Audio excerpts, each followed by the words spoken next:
আজকের ভিডিওতে আমি হাঙ্গেরি এবং হাঙ্গেরির ওয়ার্ক পারমিটের বিভিন্ন তথ্য নিয়ে এই ভিডিওতে আলোচনা করব, সঙ্গেই থাকুন।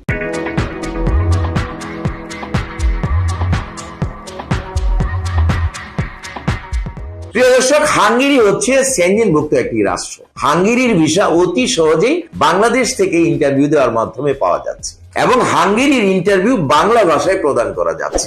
এত সহজভাবে সেনজেনের ভিসা আর কোনো দেশে পাওয়া যাচ্ছে না। অন্যান্য সেনজেনভুক্ত দেশের যেসব দেশের ইন্টারভিউ দিতে হয় সেগুলোতে ইংরেজি ভাষায় ইন্টারভিউ দেওয়ার ব্যবস্থা, কিন্তু হাঙ্গেরি একটি ব্যতিক্রম ধর্মী দেশ, যেই দেশে আপনি বাংলা ভাষায় ইন্টারভিউ দিয়ে এবং ঢাকাতে হাঙ্গেরির দূতাবাসের একটি শাখা রয়েছে, সেখানে আপনি আপনার ফাইলটি জমা দিয়ে ভিসা লাভ করতে পারবেন। হাঙ্গেরিতে গেলে আপনারা নিশ্চিত ভিসা লাভ করতে পারবেন এবং আপনি সৌভাগ্যবান এই জন্য যে হাঙ্গেরির একটি ভিসায় আপনি 29টি সেনজেনের দেশে বিনা ভিসায় ভ্রমণ করতে পারবেন। আসুন আমরা একটি ভিডিওর প্রতিবেদন থেকে জেনে নেই হাঙ্গেরি কেমন দেশ।